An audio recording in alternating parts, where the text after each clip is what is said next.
Hi everyone, I'm Shelley and you're watching There's No Place Like Home. I'm back with another reading of Paradise Found. We are going to be reading chapter 1 of part 4. And today's chapter is called Ancient Cosmology and Mythical Geography. Now, before we get started, I want to remind you that just because I am reading this book does not mean that I agree with everything that this author is saying. I will point out that he is trying awfully hard to convince the reader that the ancient people of various cultures all knew that the earth was a sphere, despite what evidence tells us. But I am willing to overlook that because the chapter really is very interesting, especially regarding the similarities that so many cultures have regarding what some people might call a cosmic mountain. So just keep that in mind and don't throw the baby out with the bathwater. I know that so many truthers want to do that right away. If, they'll say, well, I'm not going to listen to that scholar because he doesn't believe in biblical cosmology. And I just want to point out that most people were at that point at one time in their lives where they did not believe in biblical cosmology. It does not mean that the people do not have anything to offer. So if you are constantly just listening only to people that you agree 100% with, which I'm actually happy for you if you find anyone that you agree 100% with, because I have yet to find anyone that I 100% agree with everything that they say. And that's okay, because it stretches me as a person and it really helps me to see different perspectives and to, just learn different topics that I might not otherwise have. But instead of continuing rambling anymore, I'm just going to start the chapter. And again, just remember, keep an open mind, not regarding the shape of the earth. I'm just saying the rest of the information, it's very interesting.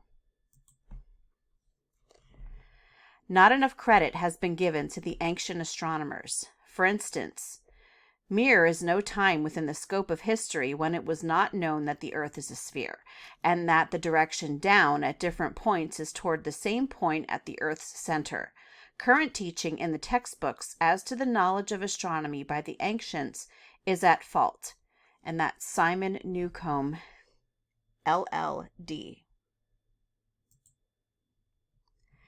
Back of every mythological account of paradise lies some conception of the world at large, and especially of the world of men. Rightly to understand and interpret the myths, we must first understand the world conception to which they were adjusted. Unfortunately, the cosmology of the ancients has been totally misconceived by modern scholars, which I do not agree with. All our maps of the world, according to Homer, represent the earth as flat and as surrounded by a level flowing ocean stream. There can be no doubt, says Bunbury, that Homer, in common with all his successors down to the time of Hecataeus, believed the earth to be a plane of circular form. As to the sky, we are generally taught that the early Greeks believed it to be a solid metallic vault, which I'm going to point in that is consistent with the word rakia that is used for firmament in the Bible. Professor F.A. Paley aids the imagination of his readers as follows. We might familiarly illustrate the Hesiodic notion of the flat circular earth and the convex overarching sky by a circular plate with a hemispherical dish cover of metal placed over it and concealing it. Above the cover, which is supposed to rotate on an axis, live the gods. Round the inner concavity is the path of the sun, giving light to the earth below.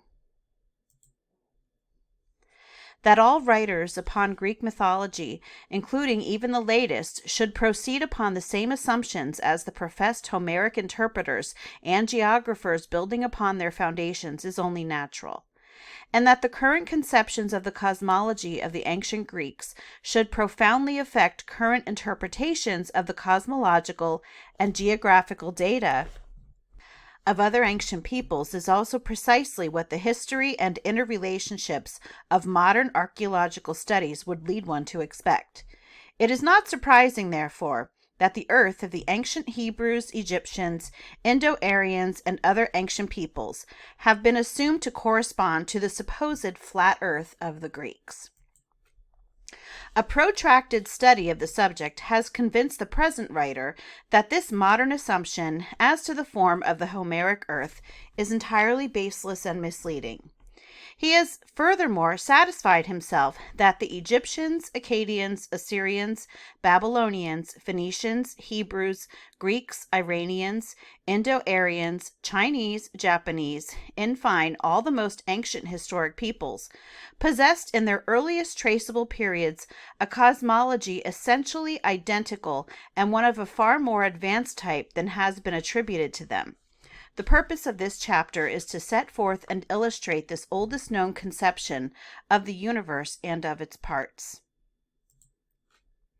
In ancient thought, the grand divisions of the world are four, to wit, the abode of the gods, the abode of living men, the abode of the dead, and finally the abode of demons. To locate these in right mutual relations, one must begin by representing to himself the earth as a sphere or spheroid. I don't know why that is, and as situated within and concentric with the starry sphere, each having its axis perpendicular and its north pole at the top. The pole star is thus in the true zenith, and the heavenly heights centering about it are the abode of the supreme god or gods. According to the same conception, the upper or northern hemisphere of the earth is the proper home of living men, the under or southern hemisphere of the earth, the abode of disembodied spirits and rulers of the dead, and finally, the undermost region of all, that centering around the southern pole of the heavens, the lowest hell. The two hemispheres of the earth were furthermore conceived of as separated from each other by an equatorial ocean or oceanic current.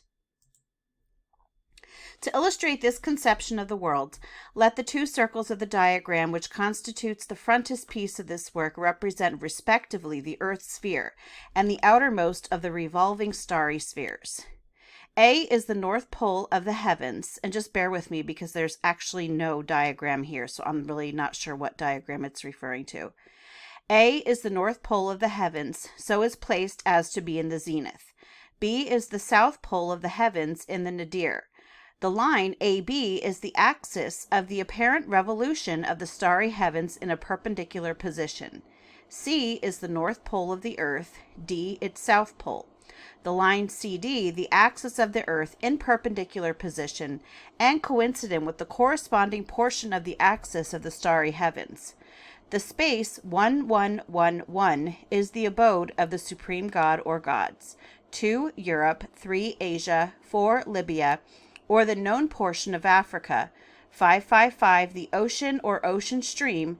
666, the abode of disembodied spirits and rulers of the dead. 7777, the lowest hell.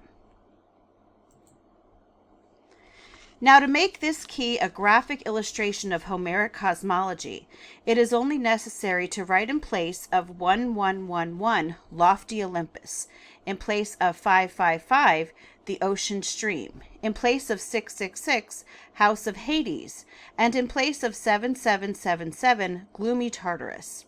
Imagine then the light as falling from the upper heavens, the lower terrestrial hemisphere therefore as forever in the shade. Imagine the Tartarian abyss as filled with Stygian gloom and blackness, fit dungeon house for dethroned gods and powers of evil. Imagine the men illuminating sun, the well-tressed moon, the splendid stars, silently wheeling round the central upright axis of the lighted hemispheres. And suddenly the confusions and supposed contradictions of classic cosmology disappear. We are in the very world in which immortal Homer lived and sang. It is no longer an obscure crag in Thessaly, from which heaven-shaking Zeus proposes to suspend the whole earth and ocean.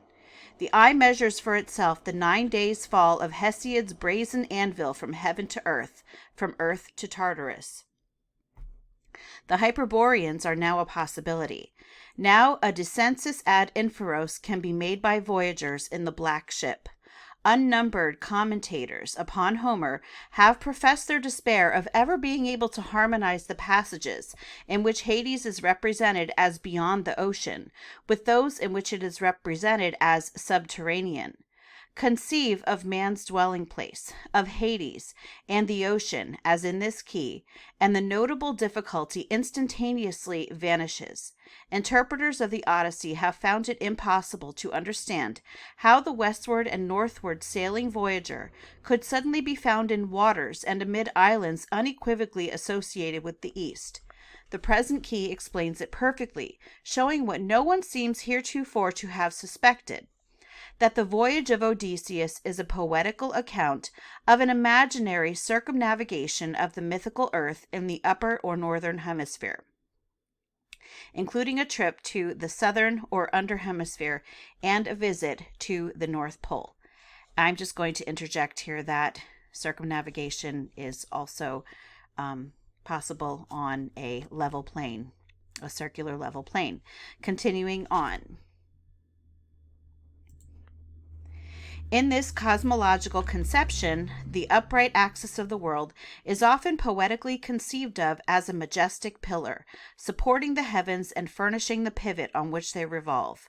Euripides and Aristotle unmistakably identify the pillar of Atlas with this world axis. How interesting a feature this pillar became in ancient mythologies will be seen below in Chapter 3 of this part, in Chapter 2 of Part 6, and elsewhere in this volume. Again, according to this view, the highest part of the earth, its true summit, would of course be at the North Pole, and since the whole of the upper or northern hemisphere would in this case be conceived of as rising on all sides from the equatorial ocean toward that summit, nothing would be more natural than to view the entire upper half of the earth as itself a vast mountain, the mother and support of all lesser mountains.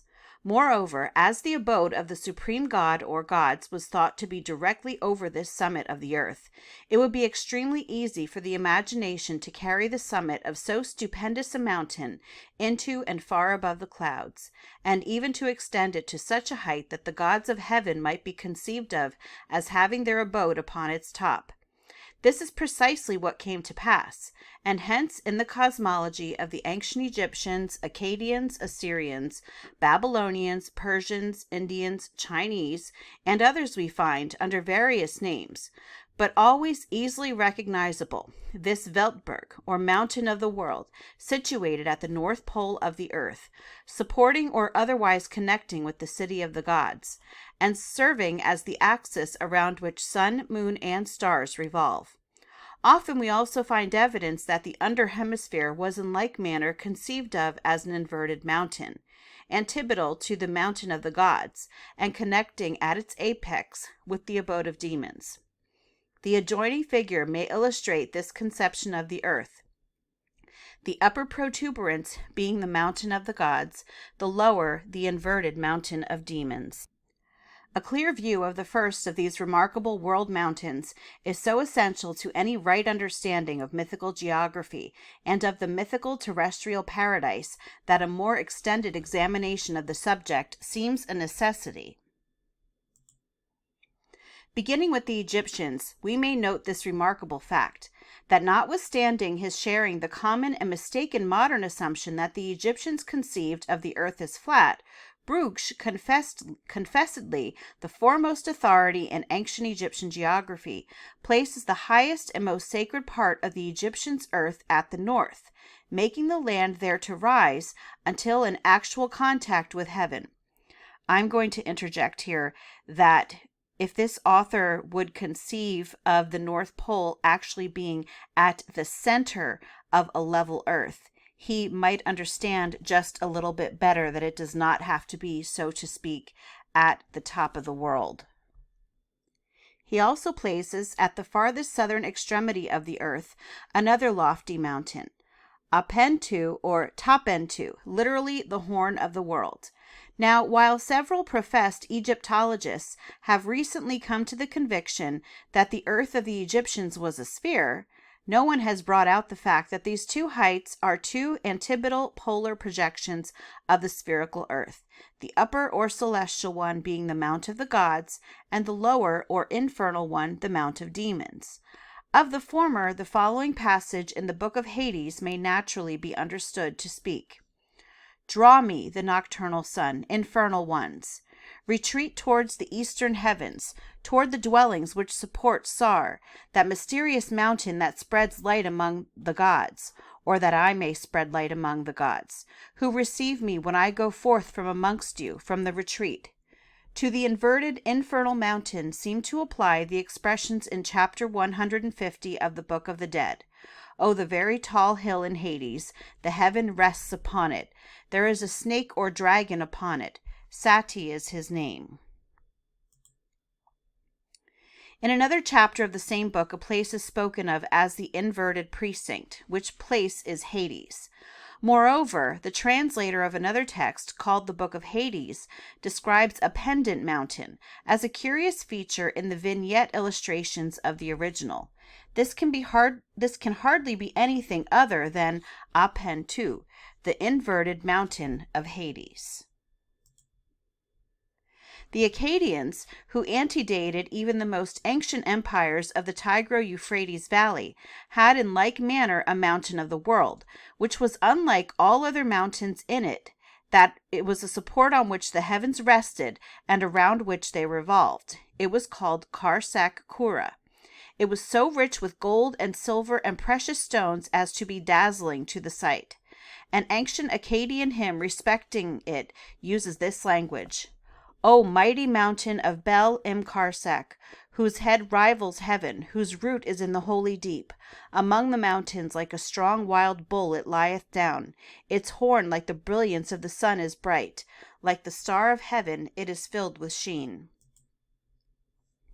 In another hymn, apparently of great antiquity, we find the goddess Istar addressed as queen of this mountain of the world, which is further located and identified by its connection with the axis of heaven and with the four rivers of the Acadian paradise.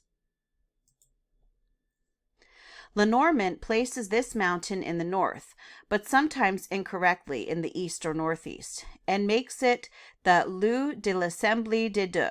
But when he locates the corresponding antipodal mountain of Hades in the west, instead of in the south, he seems to have gone entirely beyond the evidence. At least Dr. Friedrich Delitzsch affirms that in the cuneiform literature thus far known he has discovered no trace of such a location. But on this question of the site of these mountains, more will be said in Chapter 6 of the present division.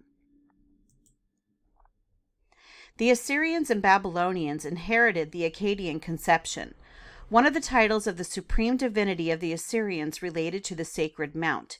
An invocation to him opens thus: Asur, the mighty god who dwells in the temple of Karsak Kura. An Assyrian hymn speaks of the feasts of the silver mountain, the heavenly courts, and the translator makes the expression refer to this Assyrian Olympos. Sayce finds in the following a plain reference to the same. I am lord of the steep mountains, which tremble whilst their summit reach to the firmament. The mountain of alabaster, lapis, and onyx, in my hand I possess it. How current the idea must have been among the Babylonians is shown by the rhetorical use made of it by the prophet Isaiah. Rebuking the arrogance of the king of Babylon and pre-announcing to him his doom, the prophet beholds his fall as already accomplished, and in a passage of wonderful pictorial power and beauty exclaims, How art thou fallen from heaven, O Lucifer, son of the morning! How art thou cut down to the ground, which didst weaken the nations! For thou hast said in thine heart, I will ascend into heaven, I will exalt my throne above the stars of God. I will sit also upon the mount of the congregation in the sides of the north, or more correctly, in the uttermost parts of the north, in the extreme northern regions. I will ascend above the heights of the clouds. I will be like, or equal to, the Most High. Yet thou shalt be brought down to Sheol, to the sides or regions of the pit. Since the publication of Gesenius's commentary on this passage and his excursus upon the Götterberg im Norden appended to it, no question has remained in the minds of scholars as to the character of the Harmod, the mountain of the congregation in the far-off north. Among the Chinese, we find a similar celestial mount, the mythical Quen Lun. It is often called simply the Pearl Mountain. On its top is paradise, with a living fountain from which flow in opposite directions the great four rivers of the world. Around it revolve the visible heavens, and the stars nearest to it, that is nearest to the pole, are supposed to be the abodes of the inferior gods and genii. To this day, the Taoists speak of the first person of their trinity as residing in the metropolis of Pearl Mountain, and in addressing him turn their faces to the northern sky. A striking parallel to the Egyptian and Acadian idea of two opposed polar mountains, an Arctic and an Antarctic, the one celestial and the other infernal, is found among the ancient inhabitants of India. The celestial mountain they called Su Meru, the infernal one Ku Meru. In the Hindu Puranas, the size and splendors of the former are presented in the wildest exaggerations of Oriental fancy. Its height, according to some accounts, is not less than 840,000 miles, its diameter at the summit 320,000. Four enormous buttress mountains, situated at mutually opposite points of the horizon, surround it. One account makes the eastern side of Meru of the color of the ruby, its southern that of the lotus, its western that of gold, its northern that of coral. On its summit is the vast city of Brahma, 14,000 leagues in extent. Around it, in the cardinal points and the intermediate quarters, are situated the magnificent cities of Indra and the other regents of the spheres. The city of Brahma in the center of the eight is surrounded by a moat of sweet-flowing celestial waters, a kind of river of the water of life, Ganga, which after encircling the city divides into four mighty rivers flowing towards four opposite points of the horizon and descending into the equatorial ocean which engirdles the earth. Sometimes Mount Meru is represented as planted so firmly and deeply in the globe that the Antarctic or infernal mountain is only a projection of its lower end. Thus, the Surya Siddhanta says, a collection of manifold jewels, a mountain of God, is Meru, passing through the middle of the earth globe, Bhugola, and protruding on either side. At its upper end are stationed along with Indra the gods and the great sages, Maharishis. At its lower end, in like manner, the demons have their abode, each class the enemy of the other. Surrounding it on every side is fixed, next this great ocean, like a girdle about the earth, separating the two hemispheres of the gods and of the demons. Conceiving of Meru in this way, as a kind of core extending through the earth and projecting at each pole, one can easily understand the following passage, in which two pole stars are spoken of instead of one. In both directions from Meru are two pole stars fixed in the middle of the sky. As these mark the two opposite poles of the heavens, it is correctly added that to those who are situated in places of no latitude, for example on the equator, both these pole stars have their places in the horizon. Farther on in the same treatise, the common designation used for the northern hemisphere is the hemisphere of the gods, and for the southern the hemisphere of the asuras, or demons. A picture of the earth of the Hindus, showing the exact position of Meru and its buttress mounts, will be given below in Chapter 4 of the present part. That the cosmology of ancient India should have been retained and propagated in its main features by all the followers of Buddha was only natural. Accordingly, in their teachings, our earth and every other has its Sumeru, around which everything centers. Its top, according to the Nyayanasura Shastra, is foursquare, and on it are situated the 33 heavens. Each face of the summit measures 80,000 yojanas. Each of the four corners of the mountain top has a peak 700 yojanas high. These, of course, are simply the 4 buttress mountains of the Hindu Meru, lifted to the summit and made the culminating peaks. They are ornamented, we are told, with the 7 precious substances: gold, silver, lapis lazuli, crystal, cornelian, coral, and ruby.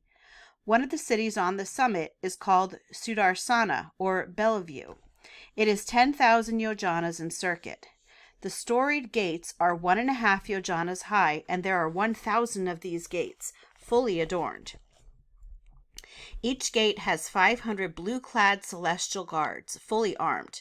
In its center is a kind of inner city called the Golden City of King Sakra, whose pavilion is 1,000 yojanas in circuit, and its floor is of pure gold, inlaid with every kind of gem. This royal residence has 500 gates, and on each of the 4 sides are 100 towers, within each of which there are 1,700 chambers, each of which chambers has within it 7 devis, and each devi is attended by 7 handmaidens. All these devis are consorts of King Sakra, with whom he has intercourse in different forms and personations, according to his pleasure. The length and breadth of the 33 heavens is 60,000 yojanas. They are surrounded by a 7-fold city wall, a 7-fold ornamental railing, a 7-fold row of tinkling curtains, and beyond these a 7-fold row of talas trees. All these encircle one another and are of every color of the rainbow, intermingled, and composed of every precious substance. Within, every sort of enjoyment and every enchanting pleasure is provided for the occupants. Outside this wonderful city of the gods, there is on each of its 4 sides a park of ravishing beauty. In each park there is a sacred tower erected over personal relics of Buddha. Each park has also a magic lake filled with water possessing 8 peculiar excellences. Thus beauties are heaped upon beauties, splendors upon splendors, marvels upon marvels, until in sheer despair the wearied and exhausted imagination abandons all further effort at definite mental representation. It is worthy of note that while most scholars have supposed the Sumeru of Buddhism to be simply a development of the Indian idea, Mr. Beale, a high authority, has in one of his latest publications claimed for it an independent and coordinate, if not primitive, character. Other peculiarities in Buddhist cosmography, especially the detachment of Uttarakuru and of Jambudwipa from Mount Meru, in both of which particulars the Buddhist cosmos differs from the Puranic, lend some apparent confirmation to this claim. In ancient Iranian thought, this same celestial mountain presents itself to the student. Its name is Hara Barazati, the mythical Al-Bord, the seat of the genie. Around it revolve sun, moon, and stars. Over it leads the path of the blessed to heaven. The following description of it in one of the invocations of Rashnu in the Rashan Yasht forcibly reminds one of the Odyssean description of the heavenly Olympos. Whether thou, O holy Rashnu, art on the Hara Barazati, the bright mountain around which the many stars revolve, where come neither night nor darkness, no cold wind and no hot wind, no deathful sickness, no uncleanness made by the devas, and the clouds cannot reach up to the Hariti Baraza, we invoke, we bless Rashnu. The following description is from Lenormand. Like the Meru of the Indians, Hara Barazati is the pole, the center of the world, the fixed pole around which the sun and the planets perform their revolutions. Analogously to the Ganga of the Brahmins, it possesses the celestial fountain Ardvisura, the mother of all terrestrial waters and the source of all good things. In the midst of the lake formed by the waters of the sacred source grows a single miraculous tree, similar to the jambu of the Indian myth, or else 2 trees, corresponding exactly to those of the biblical Gan Eden. There is the garden of Ahura Mazda, like that of Brahma on Meru. Thence the waters descend toward the 4 cardinal points in 4 large streams, which symbolize the 4 horses attached to the car of the goddess of the sacred source, Ardvisura Anahita. These 4 horses recall the 4 animals placed at the center of the paradisaic rivers in the Indian conception. The Hellenic and Roman myths concerning the world mountain were numerous, but in later times not a little confused, as Ideler has learnedly shown. By some, as for example Aristotle, it was identified with the Caucasus, and it was asserted that its height was so prodigious that after sunset its head was illuminated a third part of the night, and again a third part before the rising of the sun in the morning. This identification explains the later legend, according to which, in order to prove his rightful lordship of the world, Alexander the Great plucked the shadowless lance, the earth's axis, out of the topmost peak of the Taurus Mountains. More commonly, the mount is called Atlas, or the Atlantic Mountain. Proclus, quoting Heraclitus, says of it, its magnitude is such that it touches the ether and casts a shadow of 5,000 stadia in length. From the 9th hour of the day the sun is concealed by it, even to his perfect demersion under the earth. Strabo's account of it is full of the legendary features characteristic of an earthly paradise. The olive trees were of extraordinary excellence, and there were 7 varieties of refreshing wine. He informs us that the grape clusters were a cubit in length, and the vine trunks sometimes so thick that 2 men could scarcely clasp round one of them. Herodotus describes the mountain as very tapering and round, so lofty, moreover, that the top, they say, cannot be seen, the clouds never quitting it, either summer or winter. The natives call this mountain the Pillar of Heaven, and they themselves take their name from it, being called Atlantes. They are reported not to eat any living thing and never to have any dreams. Equally strange is the story told by Maximus Tyrius, according to which the waves of the ocean at high water stopped short before the sacred mount, standing up like a wall around its base, though unrestrained by any earthly barrier.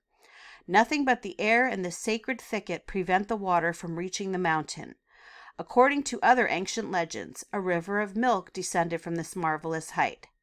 Noticing such curious stories, Pliny well describes the mountain as fabulosissimum. Everywhere, therefore, in the most ancient ethnic thought, in the Egyptian, Acadian, Assyrian, Babylonian, Indian, Persian, Chinese, and Greek, everywhere is encountered this conception of what, looked at with respect to its base and magnitude, is called the mountain of the world, but looked at with respect to its glorious summit and its celestial inhabitants is styled the mountain of the gods. We need not pursue the investigation further. Enough has been said to warrant the assertion of Dr. Samuel Beal. It is plain that this idea of a lofty central primeval mountain belonged to the undivided human race. Elsewhere, the same learned sinologue has said, I have no doubt, I can have none, that the idea of a central mountain and of the rivers flowing from it and the abode of the gods upon its summit is a primitive myth derived from the earliest traditions of our race.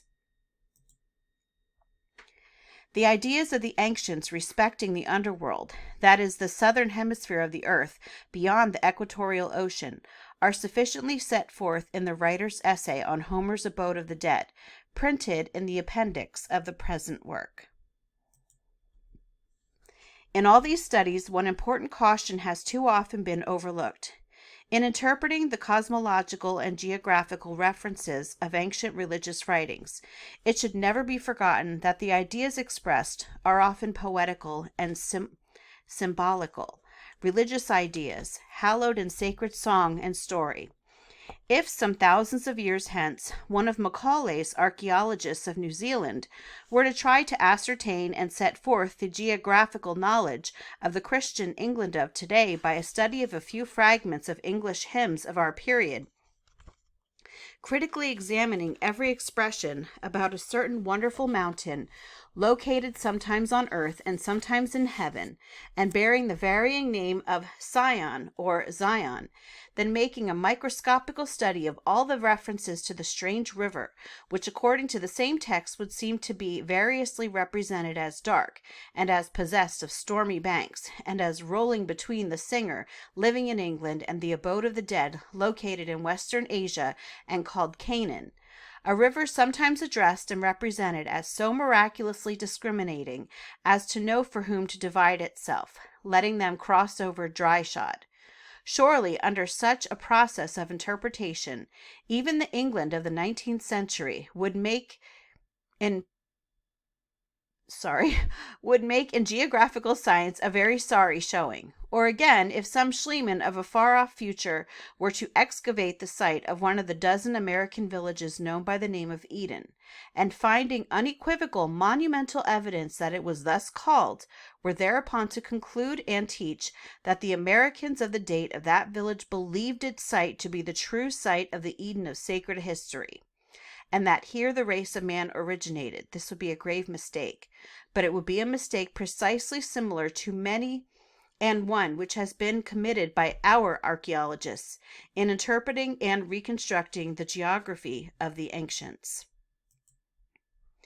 In concluding this sketch of ancient cosmology, one further question naturally and inevitably thrusts itself upon us. It is this: how are the rise and the so wide diffusion of this singular worldview to be explained?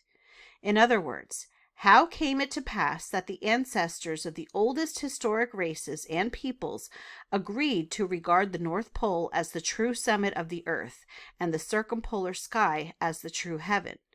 Why were Hades and the lowest hell adjusted to a south polar nadir? The one and sole satisfactory explanation is found in the hypothesis of a primitive North Polar Eden. Studied from that standpoint, the appearances of the universe would be exactly adapted to produce this curious cosmological conception.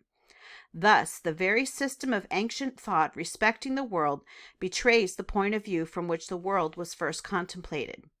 This, though an indirect evidence of the truth of our hypothesis, is for this very reason all the more convincing. And that is the end of today's chapter. That's all that I have for you today.